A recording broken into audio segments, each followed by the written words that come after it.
ವೀಕ್ಷಕರೆಲ್ಲರಿಗೂ ನಮಸ್ಕಾರ. Rotary club Manipal ಅರ್ಪಿಸುವಂತಹ ಸೇವಾ ಸಂಚಯ Rotary ನಿಮಗಾಗಿ ಕಾರ್ಯಕ್ರಮ ಸರಣಿಗೆ ತಮ್ಮೆಲ್ಲರನ್ನು ಕೂಡ ಆತ್ಮೀಯವಾಗಿ ಸ್ವಾಗತಿಸಿಕೊಳ್ತಾ ಇದ್ದೇನೆ. ರೋಟರಿಯ ವಿಚಾರಕ್ಕೆ ಬಂದರೆ ರೋಟರಿಯಲ್ಲಿ ಬಹಳಷ್ಟು ಮಾನ್ಯರು ಸೇವೆ ಸಲ್ಲಿಸಿದ್ದಾರೆ. ಇದಕ್ಕೆ ಅನೇಕ ಉದಾಹರಣೆ ನಮಗೆ ವಿಶ್ವದಾದ್ಯಂತ ಸಿಗ್ತಾ ಹೋಗ್ತದೆ. ಅಮೆರಿಕ ಗ್ರೇಟ್ ಡಿಪ್ರೆಷನ್ನಿಂದ ಬಳಲ್ತಿದ್ದ ಸಮಯ ಅದು. ಇಕಾನಾಮಿಕ್ ಕ್ರೈಸಿಸ್ ಅನ್ನು ಅಮೆರಿಕ ಅನುಭವಿಸುತ್ತಿತ್ತು. ಅಂತಹ ಸಂದರ್ಭದಲ್ಲಿ ಅಮೆರಿಕದ ರಾಷ್ಟ್ರಪತಿ ಚುಕ್ಕಾಣಿಯನ್ನು ಹಿಡಿದು ಇಡೀ ಅಮೆರಿಕವನ್ನು ಗ್ರೇಟ್ ಡಿಪ್ರೆಷನ್ನಿಂದ ಹೊರತಂದಂತಹ ಫ್ರಾಂಕ್ಲಿನ್ ಡಿ ರೂಸ್ವೆಲ್ಟ್ ಕೂಡ ಒಬ್ಬರು ರೊಟೇರಿಯನ್. ಇನ್ನು ಮುಂದೆ ಅಮೆರಿಕದ ಅಧ್ಯಕ್ಷರುಗಳಾಗಿರುವಂತಹ John F Kennedy, Ford, George W Bush, Richard Nixon ಇವರೆಲ್ಲರೂ ಕೂಡ ರೋಟರಿಯಲ್ಲಿ ಸೇವೆ ಸಲ್ಲಿಸಿದವರು. ಇನ್ನು ಭಾರತದ ವಿಚಾರಕ್ಕೆ ಬಂದರೂ ಕೂಡ ಇಲ್ಲಿಯೂ ಸಾಕಷ್ಟು ಜನ ಮಹನೀಯರು ರೋಟರಿಯಲ್ಲಿ ಸೇವೆ ಸಲ್ಲಿಸಿದ್ದಾರೆ.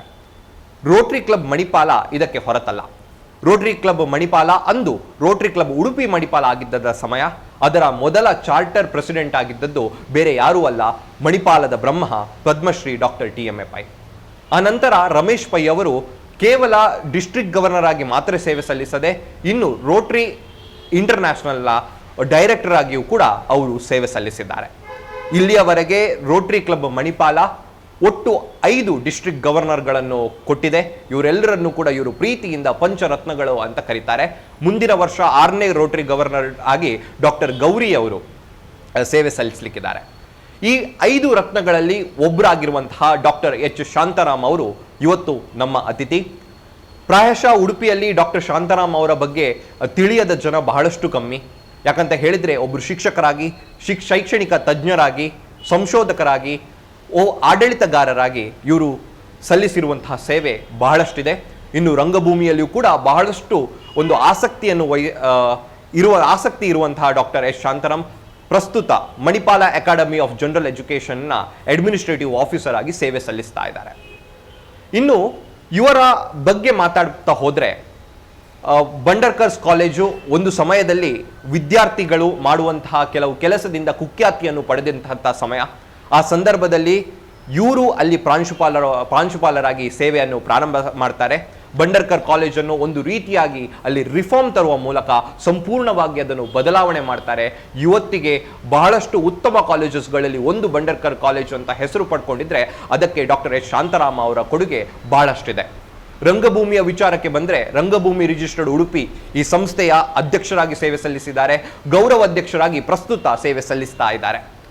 ಕುಂದಾಪುರದಲ್ಲಿ ರಂಗ ಅಧ್ಯಯನ ಕೇಂದ್ರವನ್ನು ಸ್ಥಾಪನೆ ಮಾಡಿ ಇವತ್ತಿಗೆ ಅನೇಕ ವಿದ್ಯಾರ್ಥಿಗಳು ರಂಗಭೂಮಿಯಲ್ಲಿ ಒಂದು ಪ್ರಾಕ್ಟೀಸ್ ಅನ್ನು ಪಡೀಲಿಕ್ಕೆ ಮತ್ತೊಂದು ಎಜುಕೇಷನ್ ಅನ್ನು ಪಡೀಲಿಕ್ಕೆ ಡಾಕ್ಟರ್ ಎಚ್ ಶಾಂತಾರಾಮ್ ಅವರು ಬಹಳ ದೊಡ್ಡ ಕೊಡುಗೆಯನ್ನು ನೀಡಿದ್ದಾರೆ.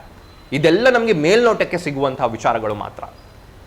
ರೋಟರಿ ಮತ್ತು ಡಾಕ್ಟರ್ ಎಚ್ ಶಾಂತಾರಾಮ್ ಅವರ ಸಂಬಂಧದ ವಿಚಾರಕ್ಕೆ ಬಂದರೆ 1963ರಲ್ಲಿ ಮಣಿಪಾಲ ರೋಟರಿ ಕ್ಲಬ್ ಒಂದು ಇನ್ವಿಟೇಷನ್ ಅನ್ನು ಡಾಕ್ಟರ್ ಎಸ್ ಶಾಂತಾರಾಮ್ ಅವರಿಗೆ ನೀಡ್ತದೆ. ಆ ಇನ್ವಿಟೇಷನ್ ಅನ್ನು ಒಪ್ಪಿ ಅವರು ರೋಟರಿಯ ಮೆಂಬರ್ ಆಗ್ತಾರೆ. 1972-73ನೇ ಸಾಲಿನಲ್ಲಿ ಇದರ ಅಧ್ಯಕ್ಷರಾಗಿ ಸೇವೆ ಸಲ್ಲಿಸ್ತಾರೆ. 1984-85ರಲ್ಲಿ ಡಿಸ್ಟ್ರಿಕ್ಟ್ ಗವರ್ನರ್ ಆಗಿ ಇವರು ಆಯ್ಕೆ ಮಾಡ್ತಾರೆ. ಅಲ್ಲಿಂದ ಹೊಸ ರೀತಿಯಾಗಿರುವಂತಹ ಒಂದು ಸೇವಾ ಮನೋಭಾವದಿಂದ ಅವರು ಕೆಲಸ ಮಾಡ್ತಾ ಬರ್ತಾರೆ. ಇವತ್ತಿಗೆ 6 ದಶಕಗಳ ಎಕ್ಸ್ಪೀರಿಯನ್ಸ್ ಡಾಕ್ಟರ್ ಎಸ್ ಶಾಂತಾರಾಮ್ ಅವರಿಗೆ ರೋಟರಿಯಲ್ಲಿದೆ. ರೋಟರಿ ಕ್ಲಬ್ ಮಣಿಪಾಲದ ಮೇಜರ್ ಡೋನರ್ ಆಗಿರುವಂತಹ ಡಾಕ್ಟರ್ ಎಸ್ ಶಾಂತಾರಾಮ್ ಅವರಿಗೆ ಆತ್ಮೀಯವಾಗಿ ಕಾರ್ಯಕ್ರಮಕ್ಕೆ ಸ್ವಾಗತಿಸ್ತೇನೆ. ನಮಸ್ಕಾರ ಸರ್. ನಮಸ್ಕಾರ. ಸುದೀರ್ಘ 6 ದಶಕಗಳ ಒಡನಾಟ ಇದೆ ನಿಮಗೆ ರೋಟರಿ ಕ್ಲಬ್ನ ಜೊತೆಗೆ. ಮತ್ತು ರೋಟರಿ ಕ್ಲಬ್ಬಿನ ಬಗ್ಗೆ ಯಾರಾದರೂ ಅಥೆಂಟಿಕ್ ಆಗಿ ಮಾತಾಡಬಹುದು ಅಂತ ಆದರೆ ಅದು ಡಾಕ್ಟರ್ ಎಸ್ ಶಾಂತಾರಾಮ್ ಅಂತ ಎಲ್ಲರೂ ಹೇಳ್ತಾರೆ. ಹಾಗಾಗಿ ರೋಟರಿ ಕ್ಲಬ್ ಏನು, ಹೇಗೆ ಇದು ಹುಟ್ಕೊಳ್ತು, ಇದರ ಬಗ್ಗೆ ಸ್ವಲ್ಪ ಮಾಹಿತಿಯನ್ನು ನೀಡ್ಬೋದಾ ಸರ್? ರೋಟರಿ ಸಂಸ್ಥೆ, ರೋಟರಿಯ ಹುಟ್ಟು, ಬೆಳವಣಿಗೆ ಇದು ಒಂದು ರೋಚಕವಾದ ಸಂಗತಿ.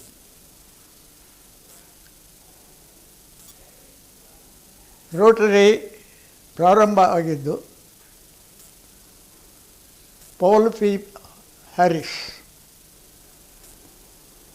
ಈ ವ್ಯಕ್ತಿ ಶಿಕಾಗೋ ನಗರದಲ್ಲಿ ಒಬ್ಬ ನ್ಯಾಯವಾದಿಯಾಗಿ ತನ್ನ ಹುದ್ದೆಯನ್ನು ನಡೆಸ್ತಾ ಇದ್ದ. ಒಂದು ಈ ಚಳಿಗಾಲದ ದಿನ ಆತನ ಮನಸ್ಸಿನಲ್ಲಿ ನಾನು ಒಬ್ಬಂಟಿಯಾಗಿದ್ದೇನೆ, ನನಗೆ ಬೇಸರ ಆಗ್ತಾ ಇದೆ, ಆದ್ದರಿಂದ ಸ್ನೇಹ ಸಂವರ್ಧತೆ ಬೇಕಾಗ್ತದೆ. ಅದಕ್ಕಾಗಿ ಪ್ರಯತ್ನ ಪಡಬೇಕು. ಈ ವ್ಯಕ್ತಿ ಆವಾಗ ತನ್ನ ಇತರ 3 ಜನ ಸ್ನೇಹಿತರನ್ನು ಆಹ್ವಾನಿಸ್ತಾನೆ. ಆಹ್ವಾನಿಸಿ ಅವರು ಆ 3 ವ್ಯಕ್ತಿಗಳಲ್ಲಿ ಒಬ್ಬರ ಕಚೇರಿಯಲ್ಲಿ ಸೇರ್ತಾರೆ. ಈ 4 ಜನ ಪಾಲ್ ಪಿ ಹ್ಯಾರಿಸ್ ಅಲ್ಲದೆ ಅವನೊಡನೆ ಇದ್ದವರು ಸಿಲ್ವೆಸ್ಟರ್ ಸ್ಟೀಲ್ ಅನ್ನೋ ಮನುಷ್ಯ. ಆತ ಒಬ್ಬ ಕೋಲ್ ಡೀಲರ್. ಇನ್ನೊಬ್ಬ ಗಸ್ಟವಸ್ ಲೊಹೇರ್, ಈತ ಒಬ್ಬ ಮಿನರಲ್ ಇಂಜಿನಿಯರ್. 3ನೇ ವ್ಯಕ್ತಿ ಹಿರಿಯಂ ಶೋರ್ ಅಂತ, ಆತ ಒಬ್ಬ ಮರ್ಚೆಂಟ್ ಟೈಲರ್. ಇವರು ಈ ಗಸ್ಟವೆಸತ್ನಲ್ಲ ಆತನ ಕಚೇರಿಯಲ್ಲಿ ಸೇರ್ತಾರೆ. ಆತನ ಕಚೇರಿ ಇದ್ದದ್ದು ಯೂನಿಟಿ ಕಟ್ಟಡ. ಆ ಯೂನಿಟಿ ಕಟ್ಟಡದ 7ನೇ ಹಂತದಲ್ಲಿ, ಅದು ಬಹು ಹಂತದ ಕಟ್ಟಡ, 7ನೇ ಹಂತದಲ್ಲಿ ಇವರು ಸೇರ್ತಾರೆ. ಅಲ್ಲಿ ಇವರು ವಿಚಾರ ವಿನಿಮಯ ಮಾಡಿಬಿಟ್ಟು ನಾವು ಪ್ರತಿ ವಾರ ಬೇರೆ ಬೇರೆ ವ್ಯಕ್ತಿಗಳ ಕಚೇರಿಯಲ್ಲಿ ಸೇರೋಣ, ವಿಚಾರ ವಿನಿಮಯಗಳನ್ನು ಮಾಡೋಣ, ಸ್ನೇಹ ಸೌಹಾರ್ದತೆ ಬೆಳೀಲಿ ಅಂತ ಯೋಚನೆ ಮಾಡ್ತಾರೆ. ಯಾವಾಗ ಇವರು ಈ ಕ್ರಮದಲ್ಲಿ ಅನೇಕ ಜನರ ಕಚೇರಿಗಳಿಗೆ ತಿರುಗುತ್ತಾ ಹೋಗ್ತಾರೆ, ಅದು ರೊಟೇಷನ್ನಿಂದ ಆಗ್ತಾ ಇರೋದರಿಂದ ತಮ್ಮ ಈ ಹುಟ್ಟು ಹಾಕುವ ಸಂಸ್ಥೆಗೆ ರೋಟ್ರಿ ಅಂತ ಕರೆದರು. ರೋಟ್ರಿ ಅಂತ ಹೆಸರು ಬರಲಿಕ್ಕೆ ಕಾರಣ ಇರೋದಷ್ಟೇ. ಈ ರೋಟರಿ ಅವರು ಪ್ರಾರಂಭ ಮಾಡಿದರು. ಮಾಡಿದ ಮೇಲೆ ಅದು ಈ ಹುಟ್ಟು ಆಗಿದ್ದು ಶಿಕಾಗೋ ನಗರದಲ್ಲಿ 1905ನೇ ಇಸ್ವಿ ಫೆಬ್ರವರಿ 23ನೇ ತಾರೀಕಿನ ದಿವಸ. ಅದು ರೋಟರಿ ಹುಟ್ಟಿದ ದಿನ. ಆನಂತರ ಏನಾಯಿತು, ಇವರು ಈ ಥರದಲ್ಲಿ ಸೇರ್ತಾ ಹೋದರು. ಇನ್ನೊಬ್ಬ ವ್ಯಕ್ತಿ ಇವರೊಡನೆ ಸೇರಿದ. ಅವನು ಹ್ಯಾರಿ ರಗ್ಗೆಲ್ಸ್ ಅಂತ. ಆತ ಒಬ್ಬ ಪ್ರಿಂಟರ್. ಅವನು ಸೇರಿದ ಮೇಲೆ ಇವರು ಇದನ್ನು ಒಂದು ಕ್ಲಬ್ ಆಗಿ ಮಾಡಬೇಕು ಅಂತ ಯೋಚನೆ ಮಾಡಿಬಿಟ್ಟು ರೋಟ್ರಿ ಕ್ಲಬ್ ಶಿಕಾಗೋ ಪ್ರಾರಂಭ ಮಾಡಿದರು. ಬೇರೆಯ ವ್ಯಕ್ತಿಗಳನ್ನು ಸೇರಿಸಿಕೊಂಡ್ರು. 30 ಜನರ ಗುಂಪು ಇಲ್ಲಿ ಸೇರಿತು. ಈ 30 ಜನ ಬೇರೆ ಬೇರೆಯ ವೃತ್ತಿಗಳಲ್ಲಿ ಇರೋರು, ಬೇರೆ ಬೇರೆ ಬಿಸ್ನೆಸ್ನವರು, ಇಂಥವರು ಸೇರಿಕೊಂಡು ಇದು ಅಲ್ಲಿ ಪೈಪೋಟಿ ಬರದೇ ಇದ್ದ ಹಾಗೆ ಒಂದು ನಿಯಮವನ್ನು ಪಾಲಿಸಿದರು. ಪ್ರತಿಯೊಂದು ವೃತ್ತಿಯಲ್ಲಿ ಪ್ರತಿ ಒಬ್ಬ ಮಾತ್ರ ಸೇರಿಸಿಕೊಳ್ಳಲಿಕ್ಕೆ, ಅಂದರೆ ಅವರಿಗೆ ಪೈಪೋಟಿ ಬೇಕಿರಲಿಲ್ಲ. ಆ ಕ್ರಮದಲ್ಲಿ ಈ ರೋಟರಿಯ ಸ್ಥಾಪನೆ ಅವರು ಮಾಡಿದರು. ಈಗೇನಾಯಿತು, ಇಷ್ಟು ಜನ ಕಚೇರಿಗಳಲ್ಲಿ ಸೇರಲಿಕ್ಕೆ ಸಾಧ್ಯ ಆಗಲಿಲ್ಲ. ಕಚೇರಿಗಳಲ್ಲಿ ಜಾಗದ ಕೊರತೆ ಆಗ್ತದೆ. ಆದ್ದರಿಂದ ರೋಟರಿಯನ್ನು ಅವರು ಹೋಟೆಲ್ಗಳಲ್ಲಿ, ರೆಸ್ಟೋರೆಂಟ್ಗಳಲ್ಲಿ ಅಲ್ಲಿ ಸಭೆಗಳನ್ನು ನಡೆಸಲಿಕ್ಕೆ ಪ್ರಾರಂಭ ಮಾಡಿದರು. ರೋಟ್ರಿ ಆ ಥರದಲ್ಲಿ ಹುಟ್ಟಿಕೊಂಡು ಹೋಯಿತು. ರೋಟರಿ ಕ್ಲಬ್ಬಿನ ಒಂದು ಲೋಗೋ ಬಹಳ ಅಟ್ರಾಕ್ಟಿವ್ ಆಗಿ ನಮಗೆ ಕಾಣ್ತದೆ. ಈ ಲೋಗೋನ ವೈಶಿಷ್ಟ್ಯತೆಗಳೇನು ಮತ್ತು ಎಷ್ಟು ಇಂಪಾರ್ಟೆಂಟ್ ಈ ಲೋಗೋ ಎಂಬ ಬಗ್ಗೆ ಮಾಹಿತಿ ಕೊಡ್ಬೋದಾ ಸರ್? ಈ ರೋಟ್ರಿ ಇದಕ್ಕೆ ಒಂದು ಚಿಹ್ನೆ ಬೇಕಾಗಿತ್ತು ಅವರಿಗೆ. ಆವಾಗ ಈ ರೆಗಲ್ಸ್ ಮತ್ತು ಆ ಕ್ಲಬ್ನಲ್ಲಿರೋ ಇತರರು ಇದಕ್ಕೆ ಒಂದು ಚಕ್ರ, ಅದು ಧೂಳಿನಲ್ಲಿ ತಿರುಗುವ ಗಾಡಿ ಚಕ್ರವನ್ನು ಅದನ್ನು ತಮ್ಮ ಚಿಹ್ನೆಯಾಗಿ, ಆ ಚಿಹ್ನೆ ಹಲವು ಮಾರ್ಪಾಟುಗಳನ್ನು ಹೊಂದಿ ಕೊನೆಯಲ್ಲಿ ಈಗಿನ ಸುಮಾರು 1988 ಹೊತ್ತಿಗೆ ಈಗ ನಾವು ಯಾವುದನ್ನು ರೋಟರಿಯ ಚಿಹ್ನೆಯಾಗಿ ಉಪಯೋಗಿಸ್ತೇವೋ ಆ ವೀಲ್, ಈ wheel has got 24 cogs and 6 forks, and at the top of this thing there is a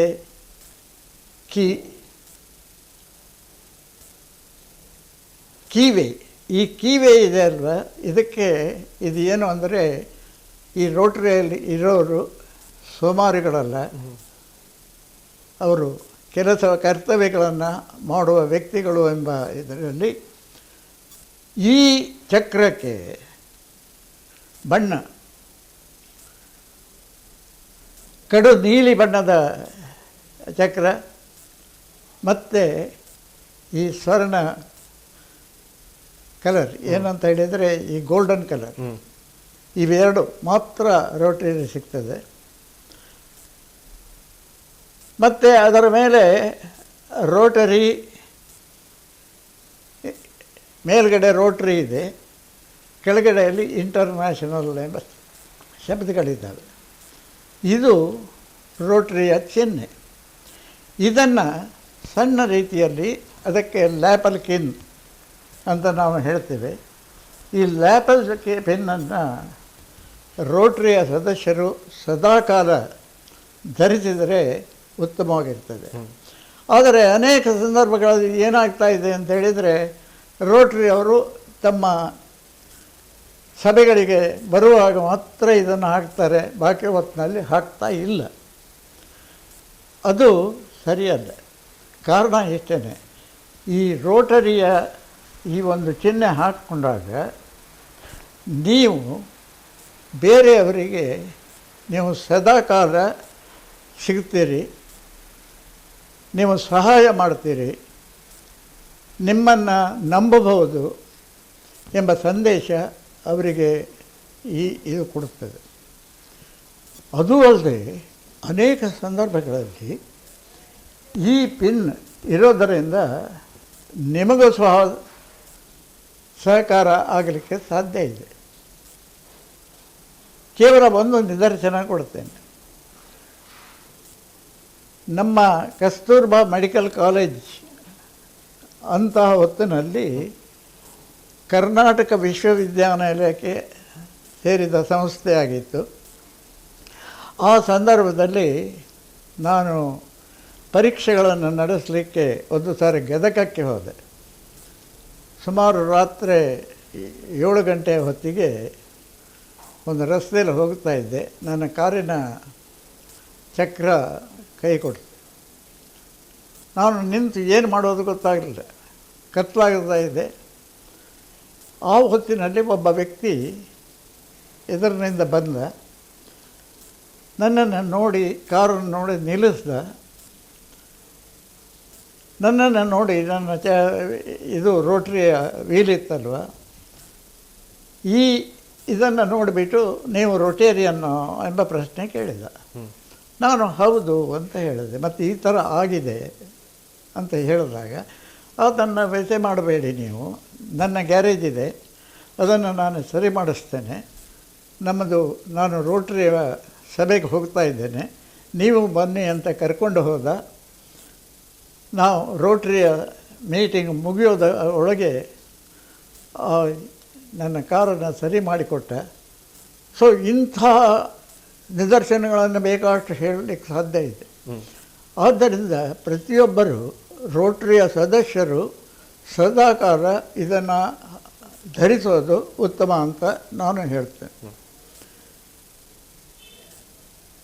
ಇನ್ನು ರೋಟರಿ 1905ರಲ್ಲಿ ಹುಟ್ಟಿತು ಅಂತ ನಾನು ಹೇಳಿದೆ. 3 ವರ್ಷಗಳ ನಂತರ ಇಂಥದ್ದೇ ಒಂದು ಸಂಸ್ಥೆಯನ್ನು ಸ್ಯಾನ್ ಫ್ರಾನ್ಸಿಸ್ಕೋ ನಗರದಲ್ಲಿ ನಿರ್ಮಾಣ ಆಯಿತು. ಕೇವಲ 5 ವರ್ಷದಲ್ಲಿ ಅಮೇರಿಕಾದಲ್ಲಿ ಸುಮಾರು 16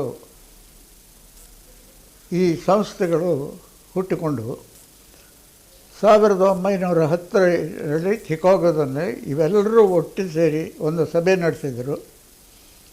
ಮತ್ತು ಅಲ್ಲಿ ಇದಕ್ಕೆ national association of Rotary clubs ಅಂತ ಹೇಳಿದರು.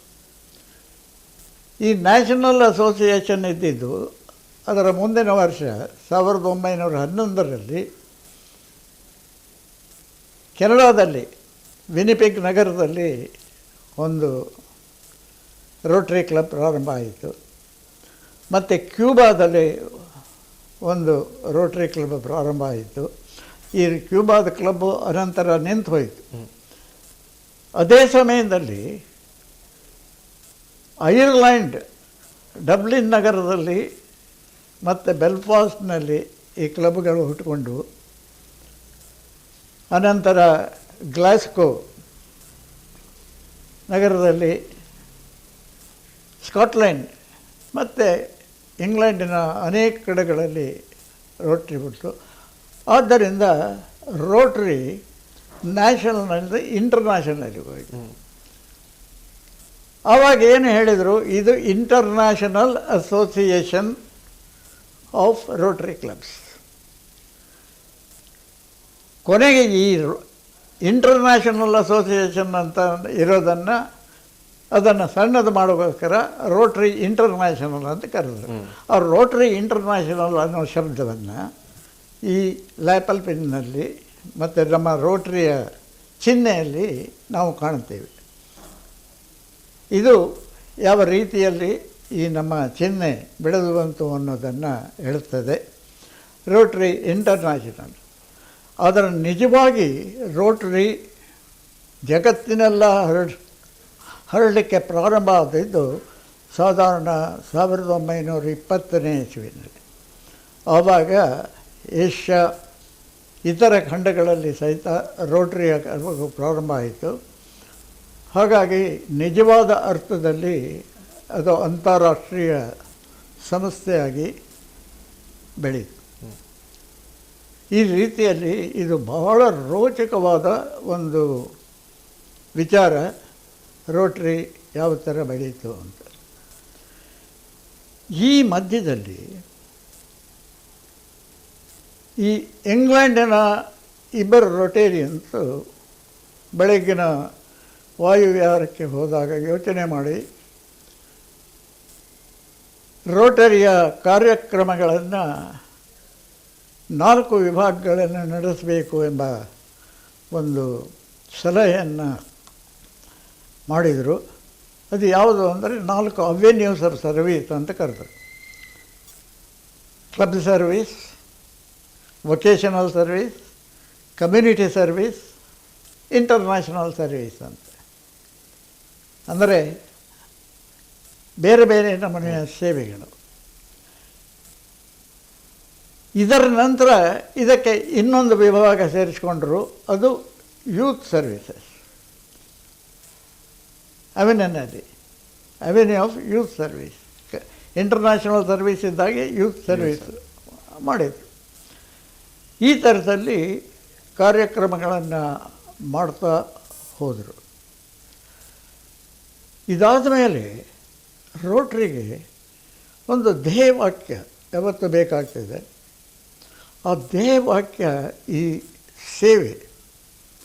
ಯಾತಕ್ಕಂತೇಳಿದರೆ ಪಾಲ್ ಹ್ಯಾರಿಸ್ಸು ಮತ್ತು ಅವನ ಸೇರಿದಾಗ ಅದು ಕೇವಲ ಸ್ನೇಹ ಸೌಹಾರ್ದತೆಗಳಿಗೆ ಮಾತ್ರ ಮಾತ್ರ ಸೀಮಿತವಾಗಿತ್ತು. ಆದರೆ ಪೌಲ್ ಹ್ಯಾರಿಸ್ ಮನಸ್ಸಿನಲ್ಲಿ ಅವನಿಗೆ ಸಮಾಧಾನ ಇರಲಿಲ್ಲ. ಕೇವಲ ಇಷ್ಟಕ್ಕೆ ಸೀಮಿತ ಮಾಡಿದರೆ ರೋಟ್ರಿಗೆ ಬೆಲೆ ಇರೋದಿಲ್ಲ. ರೋಟ್ರಿಗೆ ಬೆಲೆ ಬರೋದಕ್ಕೋಸ್ಕರ ಸಮಾಜಕ್ಕೆ ಉಪಯೋಗವಾದ ಯಾವುದಾದ್ರು ಕೆಲಸವನ್ನು ಮಾಡಬೇಕು ಅಂತ ಮಾಡ್ದ. ಆದ್ದರಿಂದ 1907 2 ವರ್ಷಗಳ ನಂತರ, ಯಾಕಂತ ಹೇಳಿದರೆ ಮೊದಲನೆಯ ರೋಟರಿ ಕ್ಲಬ್ ಆದಾಗ ಪೌಲ್ ಹ್ಯಾರಿಸ್ ತನಗೆ ಯಾವ ರೋಟರಿ ಹುದ್ದೆಯು ಬೇಡ ಅಂತ ಹೇಳಿದ. ಆದರೆ 2 ವರ್ಷಗಳ ನಂತರ ಆತನ ಅಧ್ಯಕ್ಷನಾದ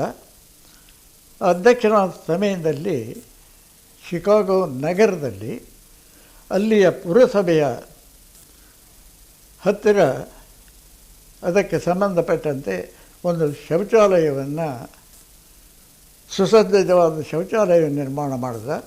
ಅದು ರೋಟ್ರಿಯಲ್ಲಿ ಪ್ರಪ್ರಥಮ ಕಮ್ಯುನಿಟಿ ಸರ್ವಿಸ್ ಅಂತ ಹೇಳಬೇಕಾಗ್ತದೆ. ಈ ಸರ್ವಿಸನ್ನು ಭಾವನೆ ಇರಿದ್ದರಿಂದ ಈ ರೋಟ್ರಿನಲ್ಲಿ ಈ ಸರ್ವಿಸ್ ಅನ್ನೋದಿದೆಯಲ್ಲ, ಈ ಸರ್ವಿಸ್ ಮಾಡೋದಾಗ ಸೇವೆ,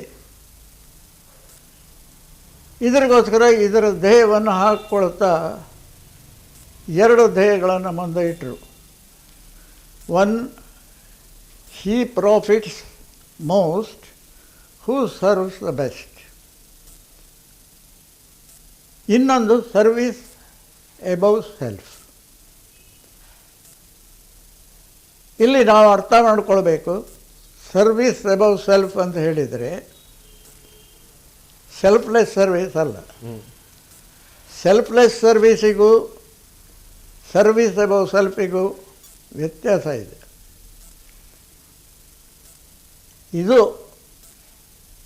ನಮ್ಮ ಸ್ವಂತಿಕೆಯನ್ನು ಮರೆತು ಬಿಟ್ಟು ಮಾಡುವ ಸೇವೆ, ಅದು ಬಹಳ ಮುಖ್ಯವಾದದ್ದು. ಆದ್ದರಿಂದ ರೋಟ್ರಿಯಲ್ಲಿ ನಾವು ಹೇಳ್ತಾ ಇರೋದೆಂದರೆ ಸರ್ವಿಸ್ ಎಬವ್ ಸೆಲ್ಫ್.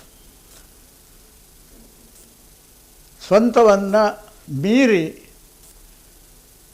ನಾವು ಸೇವೆಯನ್ನು ಮಾಡಬೇಕು. ಆದ್ದರಿಂದ ಈ ಸೇವೆ ಅನ್ನೋದು ಮಾಡಬೇಕಾದರೆ ಎಲ್ಲಿ ಇದರ ಅಗತ್ಯವಿದೆಯೋ ಅದಕ್ಕೆ ಮಾತ್ರ ಮಾಡಬೇಕಾಗ್ತದೆ. ಅದು ಬಹಳ ಮುಖ್ಯ. ರೋಟ್ರಿ ಅವರು ತಮಗೆ ಬೇಕಾದ ಕಡೆಯಲ್ಲಿ ಬೇಕಾದ ಕೆಲಸವನ್ನು ಮಾಡಿದರೆ ಅದು ಸೇವೆ ಆಗಲಿಕ್ಕೆ ಸಾಧ್ಯ ಆಗೋದಿಲ್ಲ. ಸೇವೆ ಆಗಬೇಕಾದರೆ ಸಮಾಜದಲ್ಲಿ ಯಾವ ಕಾರ್ಯಕ್ರಮಗಳಿಗೆ ಅಗತ್ಯವಿದೆಯೋ ಅಂಥ ಕಾರ್ಯಕ್ರಮಗಳನ್ನು ಎತ್ತಿಕೊಂಡಾಗ ಮಾತ್ರ ಅದು ನಿಜವಾದ ಸೇವೆ ಆಗ್ತದೆ. ಆದ್ದರಿಂದ ಈ ಸೇವೆ ಅನ್ನೋ ಅರ್ಥ ಬಂದಾಗ ನಾವು ಜ್ಞಾಪಕದಲ್ಲಿ ಇಟ್ಟುಕೊಳ್ಬೇಕಾದ್ದು, ಈ ಸಂದರ್ಭದಲ್ಲಿ DVG ಅವರು ಒಂದು ಮಾತು ಹೇಳಿದ್ದಾರೆ. ಅದನ್ನು ನಾವು DVG ಅವರು ಏನು ಹೇಳಿದರು, ಬಳಲಿ ನೆಲದಲ್ಲಿ ಮಲಗಿ ಮೈ ಮರೆದು ನಿದ್ರಿಪನ ಕುಲುಕಿ ಹಾಸಿಗೆಯನ್ನು ಅರಸು ಎನ್ನುವುದು ಪ್ರಕೃತಿಯೇ. ಒಳಿತ ನೆಸಗುವೆನೆಂದು ನೆಮ್ಮದಿಯ ನುಂಗದಿರು, ಸುಲಭವಲ್ಲ ಒಳಿತೆಸಗೆ ಮಂಕುತಿಮ್ಮ ಎಂಬ ಮಾತನ್ನು DVG ಕೇಳಿದರು. ಇದು ರೋಟರಿಯ ಸದಸ್ಯರಲ್ಲಿ ಸದಾಕಾಲ ಜಾಗೃತಿಯಾಗಿದ್ದಾಗ ಮಾತ್ರ ನಿಜವಾದ ಸೇವೆ ನಡೆಯಲಿಕ್ಕೆ ಸಾಧ್ಯ ಆಗುತ್ತದೆ. ಆದ್ದರಿಂದ ನಾವು ಸೇವೆಯನ್ನು ಪರಿಗಣಿಸಬೇಕಾದರೆ ಈ ಕೆಲಸವನ್ನು ಮಾಡಬೇಕಾಗ್ತದೆ. ಇನ್ನು ರೋಟರಿಯಲ್ಲಿ ಹಾಜರಾತಿಗೆ ಒತ್ತು ಜಾಸ್ತಿ ಕೊಡ್ತಾರೆ. ಹಾಜರಾತಿ ರೋಟರಿಯಲ್ಲೊಂದು ಸೇಯಿಂಗ್ ಇದೆ, Rotary cannot be spelt with absentee ಅಂತ. ಯಾಕೆ ಅಂತ ಹೇಳಿದರೆ ಈ ರೋಟರಿ ಅನ್ನೋ ಶಬ್ದದಲ್ಲಿ ಟಿ, ಆ್ಯಬ್ಸೆಂಟಿ, ಟಿ ತೆಗೆದರೆ ಅದು ರೋಟರಿ ಆಗೋದಿಲ್ಲ.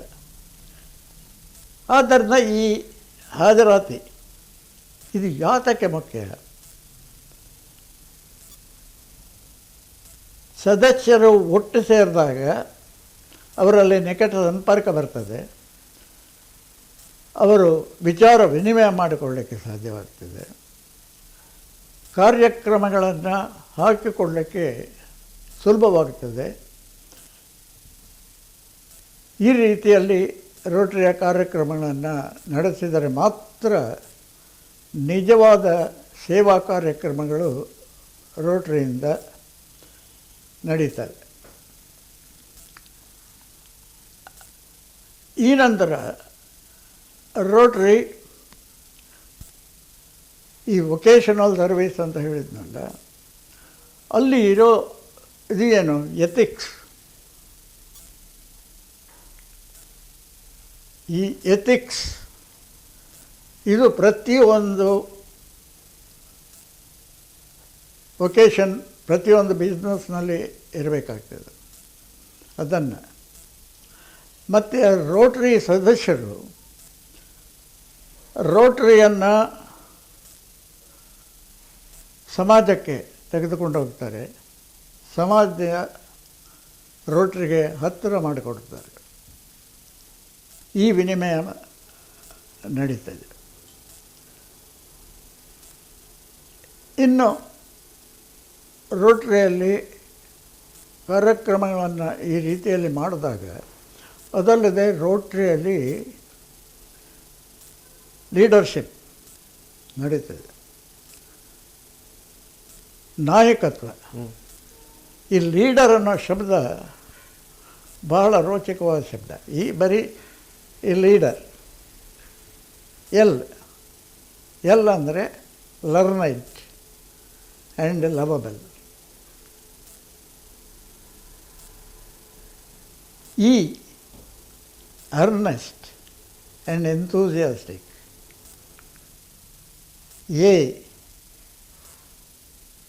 Abel and active.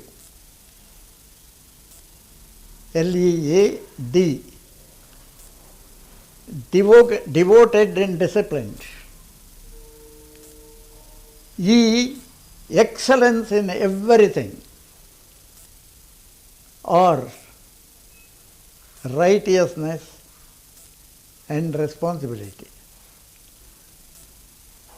ಆದ್ದರಿಂದ ಈ ಇಷ್ಟು ವಿಚಾರಗಳನ್ನು ತಿಳಿದುಕೊಂಡಾಗ ನಾಯಕತ್ವದ ಗುಣಗಳನ್ನು ರೋಟರಿಯವರು ಪಡೆಯಲಿಕ್ಕೆ ಸಾಧ್ಯ ಆಗ್ತದೆ. ಅದರ ಜೊತೆಗೆ ಅವನ್ನು ನಮ್ಮ ಎಳೆಯರಿಗೆ ಸಹ ಅದನ್ನು ತಿಳಿಸಿಕೊಡಲಿಕ್ಕೆ ಸಾಧ್ಯ ಆಗ್ತದೆ. ಸಮಾಜದಲ್ಲಿ ರೋಟರಿ ಬೆಳೀಲಿಕ್ಕೋಸ್ಕರ ಅಂದಿನ ದಿನಗಳಲ್ಲಿ ರೋಟರಾಕ್ಟ್ ಮತ್ತು ಇಂಟರಾಕ್ಟ್ ಇವುಗಳನ್ನು ಹುಟ್ಟುಹಾಕಿದರು. ರೋಟರಾಕ್ಟ್ ಸಂಸ್ಥೆಗಳು, ಇಂಟರಾಕ್ಟ್ ಸಂಸ್ಥೆಗಳು ಅಂದಿನ ಕಾಲದಲ್ಲಿ ಅವು ರೋಟರಿಯ ಸದಸ್ಯರ ನೇತೃತ್ವದಲ್ಲಿ ಬೆಳೆದುಕೊಂಡು ಹೋಗಬೇಕಾಗಿತ್ತು. ಅವರು ಅವುಗಳನ್ನು ಸರಿಯಾದ ಮಾರ್ಗದರ್ಶನ ಮಾಡಿ ನಡೆಸಿಕೊಂಡು ಹೋಗುವ ಕ್ರಮ ಇತ್ತು. ಇತ್ತೀಚಿನ ವರ್ಷಗಳಲ್ಲಿ ಬದಲಾವಣೆಗಳು ಬಂದು ರೋಟರಾಕ್ಟ್ ಯಾಕಂತ ಹೇಳಿದರೆ ಬದಲಾವಣೆಗಳು ಬರ್ತಾ ಹೋದು. ಬದಲಾವಣೆ ಆಗ್ತಾ ಇದ್ದಾಗ ಸಮಾಜದಲ್ಲಿ ಕೆಲಸ ಆಗಬೇಕಾದರೆ ಇನ್ನೂ ನಮಗೆ ಜಾಸ್ತಿ ಜನ ಬೇಕಾಗ್ತಾರೆ. ಆ ಜಾಸ್ತಿ ಜನ ಬೇಕಾಗಬೇಕಾದ್ರೆ ಈ ಹಿಂದೆ ಒಬ್ಬ ವೃತ್ತಿಗೆ ಸೇರಿದ ಕೇವಲ ಒಬ್ಬ ವ್ಯಕ್ತಿ ಅಂತ ನಾವು ಹೇಳಿದೆ. ಅದು ನಾವು ಕ್ಲಾಸಿಫಿಕೇಷನ್ ಅಂತ ಕರಿತಿದ್ವಿ. ಈ ಕ್ಲಾಸಿಫಿಕೇಷನನ್ನು ತೆಗೆದು ಹಾಕಿಬಿಟ್ರು. ಯಾರು ಬೇಕಾದರೂ, ಯಾರಿಗೆ ಆಸಕ್ತಿ ಇದೆಯೋ ಅವರು ರೋಟ್ರಿಯ ಸದಸ್ಯರು ಆಗಲಿಕ್ಕೆ ಸಾಧ್ಯ ಆಗುವ ಹಾಗೆ ಮಾಡಿದರು. ಈ ರೀತಿಯಲ್ಲಿ ರೋಟ್ರಿ ಬೆಳೀತು. ಇವತ್ತು ರೋಟ್ರಿನಲ್ಲಿ ಅದಲ್ಲ ಇನ್ನೂ ಒಂದು ಕೆಲಸ ಆಯಿತು. ರೋಟ್ರಿ ಪ್ರಾರಂಭ ಮಾಡಿದಾಗ ಇದು ಕೇವಲ ಒಂದು ಪುರುಷರಿಗೆ ಸೀಮಿತವಾದ ಸಂಸ್ಥೆ ಆಗಿತ್ತು. 8ನೇ ದಶಕದಲ್ಲಿ 1980ರ ನಂತರ ಒಂದು ಬದಲಾವಣೆ ಬಂತು. ಕ್ಯಾಲಿಫೋರ್ನಿಯಾದಲ್ಲಿ ಇದನ್ನು ಯಾರೋ ಕೋರ್ಟಿಗೆ ತೆಗೆದುಕೊಂಡು ಹೋಗಿ ಈ ಥರದಲ್ಲಿ ಸಮಸ್ಯೆಗಳು ಗಂಡು ಹೆಣ್ಣು, ಆವಾಗ ಇದನ್ನು ನಡೆಸಿಕೊಂಡು ಹೋಗಬಾರ್ದು. ಆನಂತರ ಮಹಿಳೆಯರಿಗೆ ಸಹ ರೋಟ್ರಿಯಲ್ಲಿ ಸೇರಲಿಕ್ಕೆ ಅವಕಾಶಗಳನ್ನು ಒದಗಿಸಿಕೊಟ್ರು.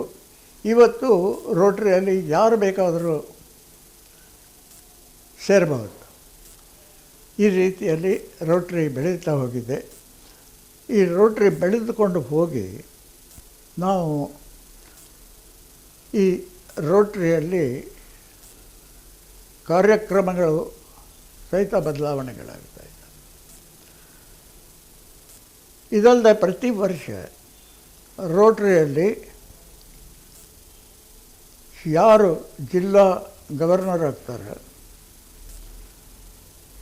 ಆತ ರೋಟ್ರಿಯ ಎಲ್ಲ ಕ್ಲಬ್ಗಳನ್ನು ಅವರಿಗೆ ಮಾರ್ಗದರ್ಶನವನ್ನು ಕೊಟ್ಟು ನಡೆಸಿಕೊಂಡು ಹೋಗ್ತಾನೆ.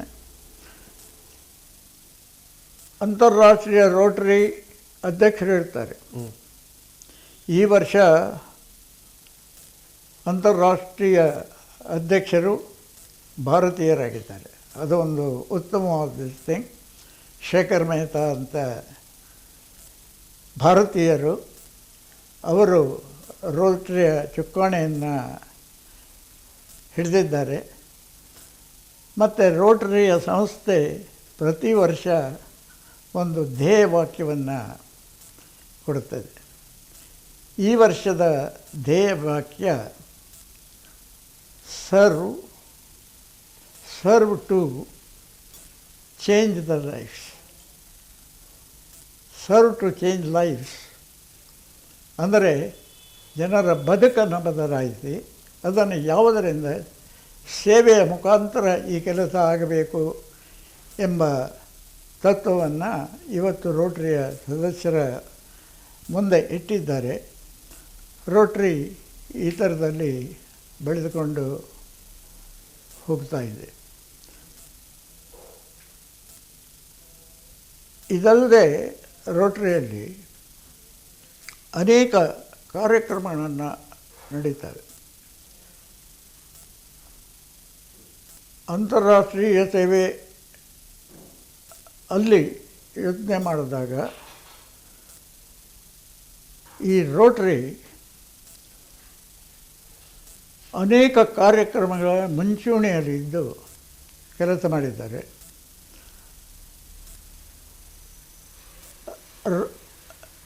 ಅಲ್ಲಿ ಈ ಬಹಳ ಕೆಲಸ ಮಾಡ್ತಾ ಇರಬೇಕಾದರೆ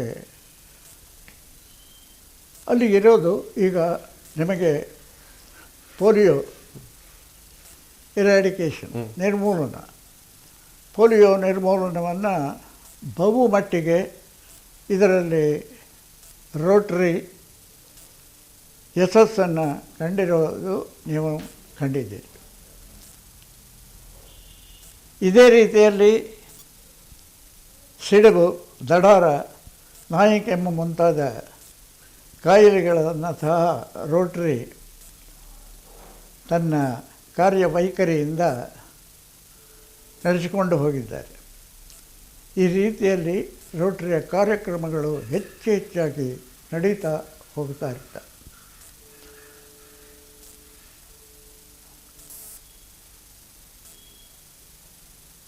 ಆದ್ದರಿಂದ ನಾವು ತಿಳಿದುಕೊಂಡು ಇರೋದು ಏನು ಅಂತ ಹೇಳಿದರೆ, ಸೇವೆಯ ಅರ್ಥವನ್ನು ತಿಳಿದುಕೊಂಡು ಸಮಾಜದ ಒಳಿತಿಗಾಗಿ ಕೆಲಸ ಮಾಡುವ ಕಾರ್ಯಕ್ರಮಗಳನ್ನು ನಾವು ಹಾಕ್ಕೊಳ್ಬೇಕಾಗ್ತದೆ.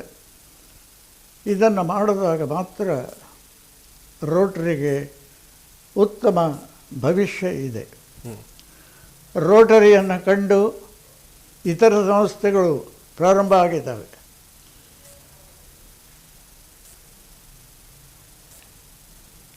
ನಾವು ಇವತ್ತು ಲಯನ್ ಸಂಸ್ಥೆ ಅಂತ ಹೇಳ್ತೇವೆ.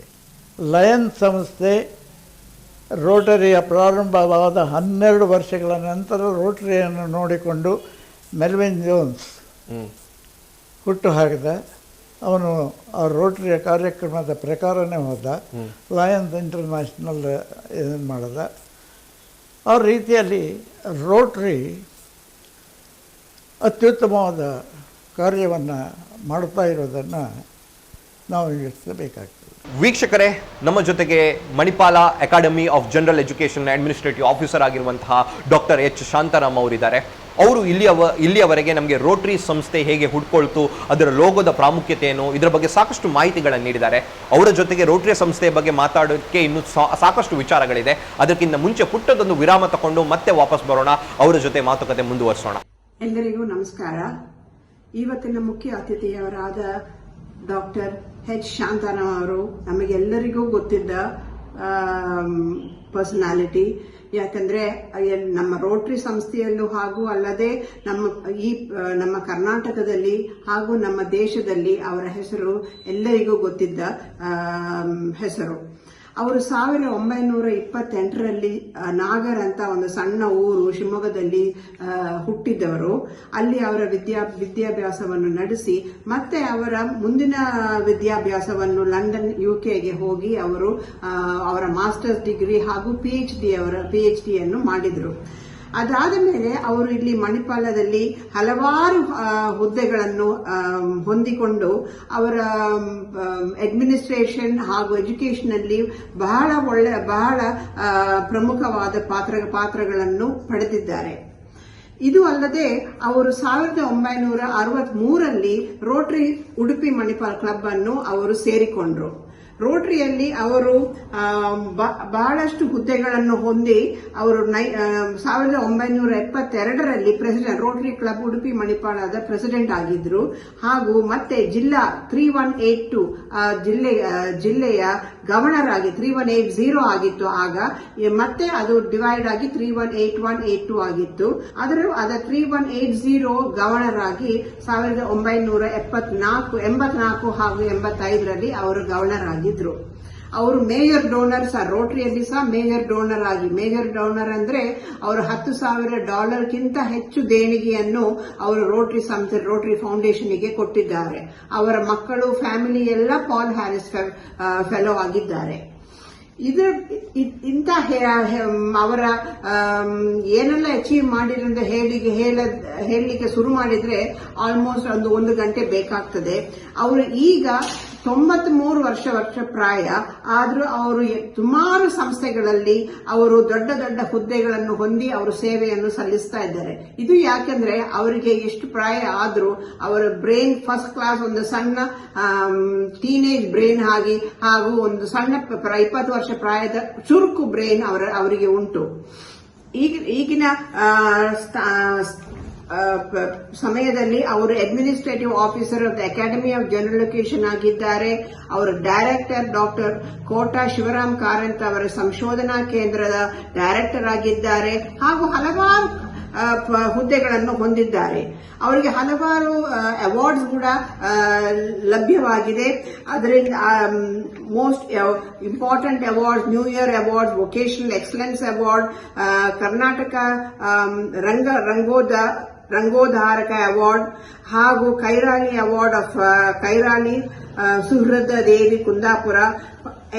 ಅವರ ಮೇಲೆ ಸುಮಾರು ಪುಸ್ತಕಗಳು ಪಬ್ಲಿಷ್ ಆಗಿದೆ. ಅವರ ಜೀವನ ಶೈಲಿ ಹಾಗೂ ಅವರ ಜೀವನ ಚರಿತ್ರೆ ವಿಷಯದ ಮೇಲೆ ಅವರ ಸುಮಾರು ಪುಸ್ತಕಗಳ ಜನರು ಬರೆದಿದ್ದಾರೆ. ಆದರೆ ಎಲ್ಲದಕ್ಕಿಂತ ನಾನು ಹೇಳಬೇಕಾದ್ರೆ ಅವರಿಂದ ನಾವು ಏನು ಕಲಿಬೇಕಂದ್ರೆ ಅವರು ಎಷ್ಟು 93 ವರ್ಷ ಪ್ರಾಯದ ಆಗಿದ್ರು ಸಹ ಅವರಿಗೆ ಕಲೀಲಿಕ್ಕೆ ಒಂದು ಆಸೆ ಉಂಟು. ಅವರು ಏನಾದರೂ ಒಂದು ಮಾಡುವುದಾದರೆ ಅದಕ್ಕೊಂದು ಸೂಕ್ಷ್ಮವಾಗಿ ಅವರು ಅಟೆನ್ಷನ್ ಕೊಟ್ಟು ಅದನ್ನು ಡೀಟೇಲ್ ಆಗಿ ಹೋಗಿ ಬೇರೆಯವರಿಂದ ಅದನ್ನು ಮಾಡಿಸ್ತಾರೆ. ಅವರು ಮತ್ತೆ ಅವರು ಅದನ್ನು ಮಾಡಿದ ಹಾಗೆ ನೋಡ್ಕೊಳ್ತಾರೆ. ಅವರು ರಂಗಭೂಮಿಯ ಒಂದು ಸಂಸ್ಥೆಯನ್ನು ಅವರು ಸ್ಥಾಪನೆ ಮಾಡಿದ್ದು 22 ವರ್ಷ ಅದರ ಪ್ರೆಸಿಡೆಂಟ್ ಆಗಿ ಅವರು ಅದನ್ನು ನಿರ್ವಹಿಸಿದ್ರು. ಅದೊಂದು ಅಸಾಧ್ಯದ ಒಂದು ಕೆಲಸ. ಯಾಕೆಂದ್ರೆ ನಮ್ಗೆ ಏನಾದ್ರೂ ಒಂದು ಸಂಸ್ಥೆ ಸ್ಟಾರ್ಟ್ ಮಾಡಿದ್ರೆ ಒಂದು 2-3 ವರ್ಷ ಅದನ್ನು ನಾವು ನೋಡ್ಕೊಳ್ಬಹುದು. ಆದ್ರೆ 22 ವರ್ಷ ಅದು ಬೆಳೆಯುವ ಹಾಗೆ ಅದನ್ನು ನೋಡಿಕೊಂಡು ನಡೆಸುವುದು ಸುಲಭದ ಕೆಲಸ ಅಲ್ಲ. ನನಗೆ ಡಾಕ್ಟರ್ ಎಚ್ ಶಾಂತಾರಾಮ್ ಅವರು ಒಂದು ತಂದೆ ಸಮಾನ ಆಗಿದ್ದರು. ಯಾಕಂದ್ರೆ ನಾನು ಸಣ್ಣ ಪ್ರಾಯದಿಂದ ಅವರನ್ನು ನೋಡಿದ್ದೇನೆ, ಅವರೊಟ್ಟಿಗೆ ಕೆಲಸ ಮಾಡಿದ್ದೇನೆ, ಮತ್ತೆ ಅವರಿಂದ ಸುಮಾರು ಕಲಿತಿದ್ದೇನೆ. ನನಗೆ ಏನು ಅವರಿಂದ ಪಡೆದಿದ್ದೇನೆಂದ್ರೆ ನನಗೆ ಅವರ ಅನುಭವ ಹಾಗೂ ಅವರ ಎಷ್ಟು ಅವರಿಗೆ ನಾಲೆಜ್ ಉಂಟು ಯಾವ ವಿಷಯದಲ್ಲಿ ಆದರೂ. ಅವರು ಮಂಕುತಿಮ್ಮನ ಕಗ್ಗವನ್ನು ಪ್ರತಿ ಅವರ ಭಾಷಣ ಮಾಡಿದರೆ ಒಂದಾದ್ರೂ ಒಂದು ಸ್ಟ್ಯಾನ್ಸಾ, ಒಂದು ವರ್ಸ್ ಅನ್ನು ಮಂಕುತಿಮ್ಮನ ಕಗ್ಗದಿಂದ ತೆಗೆದು ಹೇಳ್ತಾರೆ. Is attention to detail. ಅವರು ಎಲ್ಲ ಡೀಟೇಲ್ ಅನ್ನು ನೋಡಿದ ಹಾಗೆ ಎಲ್ಲ ರೂಲ್ಸ್ ಅಂಡ್ ರೆಗ್ಯುಲೇಷನ್ಸ್ ಅವರಿಗೆ ಗೊತ್ತುಂಟು. And his interest in learning and also involving in every aspect of Rotary. ಅದರಿಂದ ಅವರು ರೋಟರಿ ಸಂಸ್ಥೆಗಳಲ್ಲಿ ಅವರನ್ನು ಭೀಷ್ಮ ಪಿತಾಮಹ ಅಂತ ಕರೀತಾರೆ. ಯಾಕೆಂದ್ರೆ ಯಾರಿಗಾದ್ರೂ ಏನಾದ್ರೂ ಒಂದು ಸಂಶಯ ಇದ್ರೆ ಅವರು ರೋಟರಿ ಅವರನ್ನು ಕೇಳಿದ್ರೆ ನಮಗೆ ಕರೆಕ್ಟ್ ಆದಾಗ ಉತ್ತರ ಸಿಗ್ತದೆ, ಏನ್ ಮಾಡ್ಬೇಕಂತ ಅವರು ಹೇಳ್ತಾರೆ. ಬರುವ ಮುಂದಿನ ವರ್ಷ ನಾನು ಡಿಸ್ಟ್ರಿಕ್ಟ್ ಗವರ್ನರ್ 3182ಗೆ ಇದ್ದೇನೆ ದೇವರ ದಯೆಯಿಂದ. ಅದಕ್ಕೆ ಕಾರಣ ಡಾಕ್ಟರ್ ಎಚ್ ಶಾಂತಾರಾಮ್. ಯಾಕಂದ್ರೆ ಅವ್ರು ಹೇಳಿದ್ರು ಯು ಹ್ಯಾವ್ ಟು ಬಿ ಅಂತ ಗವರ್ನರ್ ಅಂತ ಹೇಳಿದ್ರು. ಅಂಡ್ ಅವರ ಪ್ರೋತ್ಸಾಹದಿಂದ ನಾನು ಒಪ್ಪಿಕೊಂಡೆ. And I always hope that he will be there with me. ಎಲ್ಲ ಪ್ರಾಬ್ಲಮ್ಸ್ ಇದ್ರೆ ಅವರು ನನ್ನೊಂದಿಗೆ ಇರ್ತಾರೆ ಮತ್ತೆ ನನಗೆ ಒಂದು ಮಾರ್ಗದರ್ಶನ ತೋರಿಸ್ತಾರೆ ಎಂದು ನಾನು ದೇವರನ್ನು ಬೇಡಿಕೊಳ್ತಾ ಇದ್ದೇನೆ. ಅವರಿಗೆ ದೀರ್ಘ ಆಯುಷು ಆರೋಗ್ಯವನ್ನು ಕೊಡಲೆಂದು ನಾನು ದೇವರಿಗೆ ಸದಾ ಪ್ರಾರ್ಥಿಸ್ತಾ ಇದ್ದೇನೆ. ನಮಸ್ಕಾರ. ಈ ಅವಕಾಶಕ್ಕಾಗಿ ನಮಸ್ಕಾರ.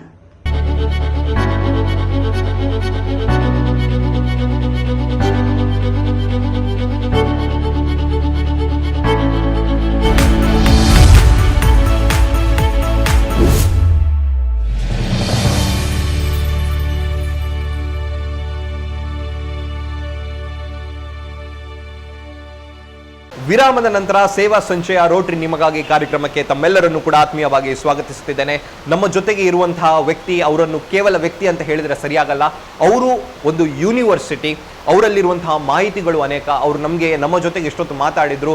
ಡಾಕ್ಟರ್ ಎಚ್ ಶಾಂತಾರಾಮ್ ಅವರು ರೋಟರಿಯ ವಿಚಾರದ ಬಗ್ಗೆ ನಮಗೆ ಸಾಕಷ್ಟು ಮಾಹಿತಿಯನ್ನು ಇಲ್ಲಿವರೆಗೆ ನೀಡಿದರು. ಅವ್ರ ಜೊತೆಗೆ ಮಾತುಕತೆ ಮುಂದುವರಿಸೋಣ. ಸರ್, ಬಹಳಷ್ಟು ಜನ ವೀಕ್ಷಕರು ನಮ್ಮ ಕಾರ್ಯಕ್ರಮವನ್ನು ಈಗ ನೋಡ್ತಾ ಇದ್ದಾರೆ. ಅದರಲ್ಲಿ ರೊಟೇರಿಯನ್ಸ್ ಅಲ್ಲದವರು ಕೂಡ ಬಹಳಷ್ಟು ಜನ ಇದ್ದಾರೆ. ಇವರಿಗೆ ನೀವು ಏನು ಹೇಳಲಿಕ್ಕೆ ಇಷ್ಟಪಡ್ತೀರಿ? ಅವ್ರು ಯಾಕೆ ರೋಟರಿ ಸಂಸ್ಥೆಯನ್ನು ಸೇರಬೇಕು ಅಂತ ನಿಮ್ಮ ಅಭಿಪ್ರಾಯ ಸರ್? ನಾವು ರೋಟರಿಯ ಸಂಸ್ಥೆಯಿಂದ ಅಂಥವರಿಗೆ ನಾನು ಕೊಡೋ ಸಂದೇಶ ಏನು ಅಂತ ಹೇಳಿದರೆ, ಪ್ರತಿಯೊಬ್ಬರು ತಮ್ಮಿಂದ ಸಾಧ್ಯವಾದ ಮಟ್ಟಿಗೆ ಸಮಾಜಕ್ಕೆ ಒಳಿತಾಗುವ ಕೆಲಸಗಳನ್ನು ಮಾಡಿ, ಸಮಾಜಕ್ಕೆ ಯಾವ ಸಂದರ್ಭದಲ್ಲೂ ಕೆಡುಕಾಗದಂತೆ ನೋಡಿಕೊಳ್ಳಿ. ಇದು ಬಹಳ ಮುಖ್ಯ. ಸಮಾಜದಲ್ಲಿ ಸೌಹಾರ್ದತೆ ಬೆಳೆದುಕೊಂಡು ಬರಬೇಕಾಗ್ತದೆ. ಈ ಸೌಹಾರ್ದತೆ ಬೆಳೆಯಬೇಕಾದರೆ ಪ್ರತಿಯೊಬ್ಬ ವ್ಯಕ್ತಿ ಅದನ್ನು ಅರ್ಥ ಮಾಡಿಕೊಳ್ಬೇಕಾಗ್ತದೆ. ಆ ಒಂದು ಬ್ರದರ್ಹುಡ್ ಅಂತ ಹೇಳ್ತೇವೆ ನಾವು, ಅದು ಬೆಳೆದುಕೊಂಡು ಬರಬೇಕಾಗ್ತದೆ. ಸೀಮಿತವಾದ ಅರ್ಥದಲ್ಲಿ ಸಂಕುಚಿತ ಮನೋಭಾವದಿಂದ ನಾವು ಜಾತಿ, ಧರ್ಮ, ಅದು ಇದು ಎಂಬ ಭಾವನೆಗಳನ್ನು ಇಟ್ಟುಕೊಂಡು ಖಂಡಿತವಾಗಿ ಮುಂದುವರಿಯಬಾರದು. ನಾವೆಲ್ಲರೂ ಒಂದೇ, ಮನುಕುಲ ಒಂದೇ. ಮನುಷ್ಯ ಹುಟ್ಟಿದ ಮೇಲೆ ಆತ ಮಾನವ. ಆತನಲ್ಲಿ, ಆ ಮಾನವನಲ್ಲಿ ಸ್ತರಗಳನ್ನು ಮಾಡೋದು ಸಮಂಜಸ ಅಲ್ಲ ಅಂತ ನನ್ನ ಭಾವನೆ. ಆದ್ದರಿಂದ ಪ್ರತಿಯೊಬ್ಬರನ್ನು ನಾವು ಸಹೋದರರು ಸಹೋದರಿಯರು ಅಂತಲೇ ನಾವು ನಡ್ಕೊಂಡು ಹೋಗಬೇಕಾಗ್ತದೆ. ಇದು ಆದಾಗ ಮಾತ್ರ ಸಮಾಜ ಒಗ್ಗಟ್ಟಾಗಿ ಒಂದು ಪರಿಸರದ ಒಂದು ಊರಿನ ಬೆಳವಣಿಗೆಯನ್ನು ಮಾಡಲಿಕ್ಕೆ ಸಾಧ್ಯವಾಗ್ತದೆ. ಸಂಕುಚಿತ ಭಾವನೆಗಳು ಬಂದಾಗ ಇಂತಹ ಕೆಲಸ ಖಂಡಿತ ಸಾಧ್ಯ ಆಗೋದಿಲ್ಲ. ಅಲ್ಲಿ ಮೊಸರಲ್ಲಿ ಕಲ್ಲು ಹಾಕಿದಾಗ ಆಗ್ತದೆ. ಆ ಕೆಲಸ ಮಾಡಲಿಕ್ಕೆ ಹೋಗಬಾರ್ದು. ಸಮಾಜದ ಒಳಿತನ್ನೇ ಪ್ರತಿಯೊಬ್ಬ ವ್ಯಕ್ತಿ ತನ್ನ ಮನಸ್ಸಿನಲ್ಲಿ ಇಟ್ಕೊಳ್ಬೇಕು. ಇದು ರೋಟ್ರಿ ಕೊಡೋ ಸಂದೇಶ. ರೋಟ್ರಿ ಸಮಾಜದ ಒಳಿತಾಗಿ ಕೆಲಸ ಮಾಡಬೇಕು. ಸಮಾಜದಲ್ಲಿ ಸಂಕುಚಿತ ಭಾವನೆಗಳೇ ಇರಬಾರ್ದು. ಆವಾಗ ಮಾತ್ರ ಇದು ಸಾಧ್ಯ ಆಗುತ್ತೆ. 1963ಕ್ಕೆ ನಿಮಗೆ ರೋಟರಿ ಕ್ಲಬ್ ಉಡುಪಿ ಮಣಿಪಾಲದಿಂದ ಒಂದು ಇನ್ವಿಟೇಷನ್ ಬರ್ತದೆ. ಆ ಇನ್ವಿಟೇಷನ್ ಅನ್ನು ಒಪ್ಕೊಂಡು ನೀವು ರೋಟರಿ ಕ್ಲಬ್ಗೆ ಜಾಯಿನ್ ಆಗ್ತೀರಿ. ಇವತ್ತಿಗೆ ಸುಮಾರು 6 ದಶಕಗಳ ಕಾಲ ನೀವು ಆ ಒಂದು ಕ್ಲಬ್ಬಿನಲ್ಲಿ ಕೆಲಸ ಮಾಡಿದ್ದೀರಿ. ರೋಟರಿ ಕ್ಲಬ್ ಮಣಿಪಾಲದ ಬಗ್ಗೆ ಏನು ಹೇಳಲಿಕ್ಕೆ ಇಷ್ಟಪಡ್ತೀರಿ ಸರ್? ನಾನು ರೋಟರಿಯ ಪ್ರೆಸಿಡೆಂಟ್ ಆಗಿದ್ದಾರೆ. ನಮ್ಮ ಕಾಲದ ರೋಟರಿಯ ಅಧ್ಯಕ್ಷತೆಗೆ ಕಾರ್ಯಕ್ರಮಗಳಿಗೂ ಇಂದಿನ ರೋಟರಿಯ ವ್ಯವಹಾರಗಳಿಗೂ ಬಹಳ ವ್ಯತ್ಯಾಸ ಇದೆ. ಅಂದು ರೋಟರಿ ಹೆಚ್ಚಾಗಿ ಅಲ್ಲಿಯ ಕಾರ್ಯಕ್ರಮಗಳನ್ನು, ಅಂದರೆ ಬೆಳವಣಿಗೆ, ಈ ಪುಸ್ತಕಗಳನ್ನು ಸರ್ಕಾರದಿಂದ ತಂದು ವಿದ್ಯಾಸಂಸ್ಥೆಗಳಿಗೆ ಕೊಡೋದು, ಇಂತಹ ಕಾರ್ಯಕ್ರಮಗಳನ್ನು ಮಾತ್ರ ಮಾಡುತ್ತಾ ಇದ್ವಿ. ಇವತ್ತು ಜಾಗತಿಕ ಮಟ್ಟದ ಒಂದು ಗ್ರಾಂಟ್ಗಳನ್ನು ತೆಗೆದುಕೊಂಡು ರೋಟರಿ ಕೆಲಸ ಮಾಡುತ್ತಾ ಇದೆ. ಇವತ್ತು ರೋಟರಿಯ ವ್ಯವಹಾರಕ್ಕೆ ಅನುಕೂಲತೆಗಳು ಜಾಸ್ತಿ ಆಗಿದ್ದಾವೆ. ಆದ್ದರಿಂದ ಕೆಲಸ ಕಾರ್ಯಗಳನ್ನು ಜಾಸ್ತಿ ಮಾಡಲಿಕ್ಕೆ ಬರ್ತದೆ. ಹಿಂದೆ ಅವಕಾಶಗಳು ಕಡಿಮೆ ಇದ್ದವು. ರೋಟರಿಯ ಕಾರ್ಯಕ್ರಮಗಳು ಸಹಿತ ಸೀಮಿತವಾಗಿದ್ದವು. ರೋಟರಿ ಹೆಚ್ಚಾಗಿ ಅದನ್ನು ಜನರ ಹತ್ತಿರ ತೆಗೆದುಕೊಂಡು ಹೋಗಲಿಕ್ಕೆ ಪ್ರಯತ್ನವನ್ನು ಮಾಡ್ತಾಯಿದ್ವಿ. ಆದರೆ ಬಹಳ ಸೀಮಿತವಾದ ಅರ್ಥದಲ್ಲಿ ಈ ಕೆಲಸಗಳು ನಡೀತಾ ಇತ್ತು. ಇಂದು ಮಾಡಿದ ರೀತಿಯಲ್ಲಿ ಕೆಲಸಗಳು ನಡೀತಾ ಇರಲಿಲ್ಲ. ಆವಾಗ ಅದಕ್ಕೆ ಅವಕಾಶಗಳು ಜಾಸ್ತಿ ಇರಲಿಲ್ಲ. ಇದನ್ನು ನಾವು ತಿಳಿದುಕೊಳ್ಬೇಕಾಗ್ತದೆ. ನೀವು ಡಿಸ್ಟ್ರಿಕ್ಟ್ ಗವರ್ನರ್ ಆಗಿ ಸೇವೆ ಸಲ್ಲಿಸಿದ್ದೀರಿ. ಆ ಒಂದು ಅವಧಿಯ ಬಗ್ಗೆ ನಮಗೆ ಸ್ವಲ್ಪ ಮಾಹಿತಿಗಳನ್ನು ನೀಡ್ಬೋದಾ? ಇವತ್ತು ಯಾವುದನ್ನು ಅಸಿಸ್ಟೆಂಟ್ ಗವರ್ನರ್ ಅಂತ ಕರೀತಾ ಇದ್ದಾರೋ ಆವಾಗ ಆ ಹುದ್ದೆಗೆ ಬೇರೆ ಹೆಸರಿನಲ್ಲಿ ಕರೀತಾ ಇದ್ದರು. ಆವಾಗಿನ ಇದರ ಪ್ರಕಾರ ರೋಟರಿಯ ಗವರ್ನರಿಗೆ ಆತ ಸಹಾಯಕನಾಗಿ ಆ ಒಂದು ತನಗೆ ಸಿಕ್ಕ ಸೀಮಿತವಾದ ಇದರಲ್ಲಿ ಸಹಾಯ ಮಾಡ್ತಾ ಇದ್ದ. ಈ ಕೆಲಸ ನಾವು ಮಾಡಿದ್ದೇವೆ. ಸರ್, ರೋಟರಿ ಕ್ಲಬ್ ಮಣಿಪಾಲದ ಬಗ್ಗೆ ಏನಾದರೂ ಹೇಳಿ ಸರ್. ರೋಟರಿ ಕ್ಲಬ್ ಮಣಿಪಾಲ ಬಹಳ ಅತ್ಯುತ್ತಮವಾದ ಕೆಲಸವನ್ನು ಮಾಡ್ತಾ ಇದೆ. ಇಲ್ಲಿ ಬರೀ ಪ್ರತಿಯೊಬ್ಬ ಅಧ್ಯಕ್ಷ ತನ್ನದೇ ಆದ ರೀತಿಯಲ್ಲಿ ಕಾರ್ಯಕ್ರಮಗಳನ್ನು ನಡೆಸಿಕೊಂಡು ಬರ್ತಾ ಇದ್ದಾರೆ. ಅದಲ್ಲದೆ ರೋಟರಿ ಫೌಂಡೇಶನ್ನಿಗೆ ಸಾಕಷ್ಟು ದೇಣಿಗೆಯನ್ನು ಮಣಿಪಾಲ ಕೊಡ್ತಾ ಇದೆ. ಮಣಿಪಾಲದ ಈ ಒಂದು ಕ್ಲಬ್ಬಿನ ಎಲ್ಲ ಸದಸ್ಯರನ್ನು ಸಹ ಪೌಲ್ ಹ್ಯಾರಿಸ್ ಫೆಲೋಸ್ ಮಾಡಬೇಕು ಎಂಬ ಘನ ಉದ್ದೇಶವನ್ನು ಇಟ್ಟುಕೊಂಡು ಅದಕ್ಕಾಗಿ ನಾವು ಕಾರ್ಯಕ್ರಮವನ್ನು ಮಾಡ್ತಾ ಇದ್ದೇವೆ. ಯಾವಾಗ ನಾವು ಈ ದೇಣಿಗೆಯನ್ನು ಕೊಡ್ತೇವೋ ಆ ದೇಣಿಗೆ 3 ವರ್ಷಗಳ ನಂತರ ಪುನಃ ನಮಗೆ ಬರ್ತದೆ. ಅವನ್ನು ಸಮಾಜದ ಒಳಿತಿಗಾಗಿ ಉಪಯೋಗಿಸಲಿಕ್ಕೆ ನಮಗೆ ಸಾಧ್ಯ ಆಗ್ತದೆ.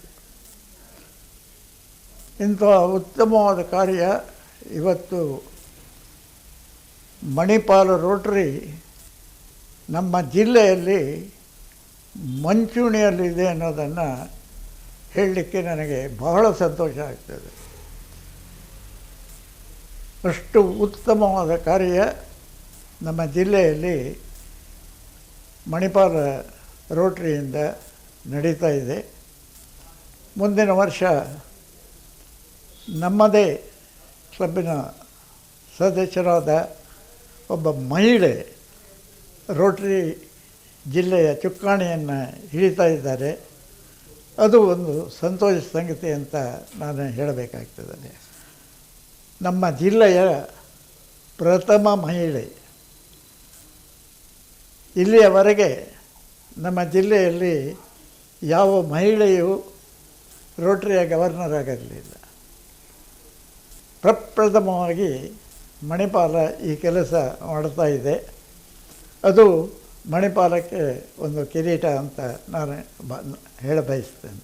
ವೀಕ್ಷಕರೇ, ನಮ್ಮ ಜೊತೆಗೆ ಇಷ್ಟು ಹೊತ್ತು ತಮ್ಮ ಒಂದು ಎಕ್ಸ್ಪೀರಿಯನ್ಸ್ನ ಮೂಲಕ, ತಮ್ಮ ಒಂದು ಅಧ್ಯಯನದ ಮೂಲಕ ರೋಟರಿಯನ್ನು ಬಹಳಷ್ಟು ಚಂದವಾಗಿ ನಮಗೆ ಎಲ್ಲರಿಗೂ ಪರಿಚಯ ಮಾಡಿದ್ದಾರೆ ಡಾಕ್ಟರ್ ಎಚ್ ಶಾಂತಾರಾಮ್ ಅವರು. ಇದರ ಜೊತೆಗೆ ನಾವು ಕಾರ್ಯಕ್ರಮವನ್ನು ಮುಗಿಸುವಂಥ ಸಮಯವೂ ಕೂಡ ಆಗಿದೆ. ಮೊದಲಿಗೆ ಅವರಿಗೆ ನಮ್ಮೊಟ್ಟಿಗೆ ಇಷ್ಟು ಸಮಯವನ್ನು ನೀಡಿದ್ದಕ್ಕಾಗಿ ಆತ್ಮೀಯವಾಗಿರುವಂತಹ ಧನ್ಯವಾದವನ್ನು ಸಲ್ಲಿಸ್ತೇನೆ. ನಮಸ್ಕಾರ ಸರ್. ಅವಕಾಶ ಕೊಟ್ಟಿದ್ದಕ್ಕೆ ಬಹಳ ವಂದನೆಗಳು. ಇಲ್ಲಿಗೆ ನಾವು ಕಾರ್ಯಕ್ರಮವನ್ನು ಮುಗಿಸ್ತಾ ಇದ್ದೇವೆ. ಮುಂದಿನ ವಾರ ಇನ್ನೊಬ್ರು ಅತಿಥಿ ನಮ್ಮ ಜೊತೆಗೆ ಸೇರ್ಕೊಳ್ತಾರೆ. ಇನ್ನೊಂದು ವಿಷಯದ ಬಗ್ಗೆ ನಾವು ಮಾತಾಡ್ತೇವೆ. ಅಲ್ಲಿಯ ತನಕ ನಮಸ್ಕಾರ.